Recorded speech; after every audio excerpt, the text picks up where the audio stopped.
ইরানের হাতে সময় আছে মাত্র 10 থেকে 15 দিন। হয় সমঝোতা নয়তো ধ্বংস। মার্কিন প্রেসিডেন্টের এমন আলটিমেটামে কাঁপছে মধ্যপ্রাচ্য। অন্যদিকে তেহরান বলছে প্রস্তুত আছে তারাও। পরিস্থিতি বলছে হুঁশিয়ারি পাল্টা হুঁশিয়ারির এই খেলা বদলে যেতে পারে যে কোনো সময়। এ নিয়ে বিস্তারিত জানাচ্ছেন মিরাজ হোসাইন।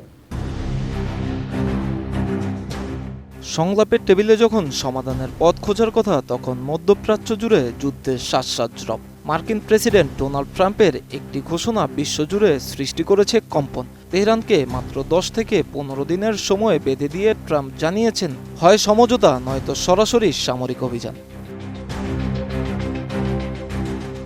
চলমান এই উত্তেজনার মধ্যেই জাতিসংঘ মহাসচিব অ্যান্টনিও গুতেরেসকে লেখা এক চিঠিতে ইরানি প্রতিনিধি আমির সাইদ ইরাবানি স্পষ্ট করেছেন তাদের অবস্থান। চিঠিতে বলা হয়েছে, ওয়াশিংটন যদি সত্যিই কোনো আগ্রাসনে জড়ায়, তবে মধ্যপ্রাচ্য ও এর বাইরে থাকা যুক্তরাষ্ট্রের প্রতিটি সামরিক ঘাঁটি, সম্পদ এবং অবকাঠামোকে বৈধ লক্ষ্যবস্তু হিসেবে গণ্য করবে ইরান। RICL TMX, যুগের পর যুগ স্থাপনা থাকে মজবুত। গত 18 ফেব্রুয়ারি সামাজিক যোগাযোগ মাধ্যমে এক পোস্টে প্রেসিডেন্ট ট্রাম্প বলেন, ইরান যদি যুক্তরাষ্ট্রের সঙ্গে সমঝোতা চুক্তি স্বাক্ষর না করে, সেক্ষেত্রে সম্ভাব্য যুদ্ধে ভারত মহাসাগরে অবস্থিত যুক্তরাজ্যের সামরিক ঘাঁটি ব্যবহার করার প্রয়োজন হতে পারে। চিঠিতে ট্রাম্পের বক্তব্যকে উদ্ধৃত করে ইরাবানি বলেন, যুক্তরাষ্ট্রের প্রেসিডেন্টের এমন যুদ্ধবাজ মন্তব্য একটি সম্ভাব্য সামরিক আগ্রাসনের প্রকৃত ঝুঁকির সংকেত দিচ্ছে। যদি সত্যি যুক্তরাষ্ট্র ইরানের বিরুদ্ধে কোনো আগ্রাসী পদক্ষেপ নেয়, তাহলে তা পুরো মধ্যপ্রাচ্যের জন্য ভয়াবহ বিপর্যয় বয়ে আনবে এবং আন্তর্জাতিক শান্তি ও নিরাপত্তাকে গভীর ও সুদূরপ্রসারী হুমকির মুখে ফেলবে। চিঠিতে ইরাবানি আরও লিখেছেন, ইরান সবসময় কূটনৈতিক পন্থার প্রতি আস্থাশীল এবং শান্তিপূর্ণ ও বেসামরিক উদ্দেশ্যে পরিচালিত পরমাণু প্রকল্প নিয়ে সব ধরনের অস্পষ্টতা দূর করতে প্রতিশ্রুতিবদ্ধ।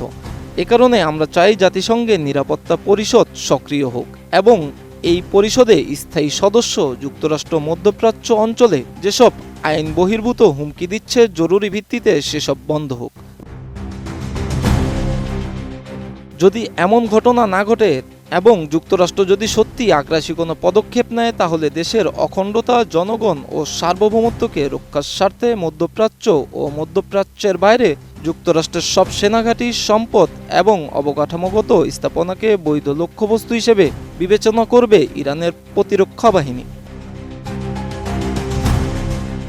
বাস্তবতা যে যুদ্ধের দিকেই মন নিচ্ছে, তার প্রমাণ মিলেছে সমুদ্রসীমায়। জানুয়ারির মাঝামাঝি থেকে মধ্যপ্রাচ্য অবস্থান করছে মার্কিন বিমান বাহিনীর রণতরী USS আব্রাহাম লিঙ্কন।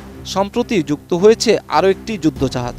পাল্টা জবাব হিসেবে ইরানও বসে নেই। বিশ্বের অন্যতম গুরুত্বপূর্ণ বাণিজ্যিক পথ হরমুজ প্রণালী বন্ধ করে সামরিক মহড়া শুরু করে দিয়েছে দেশটির অভিজাত বাহিনী IRGC।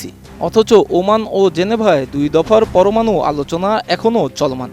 কিন্তু ওয়াশিংটনের চাপ সৃষ্টির কৌশল আর তেহরানের অনড় অবস্থান সংলাপকে খাদের কিনারায় দাঁড় করিয়েছে।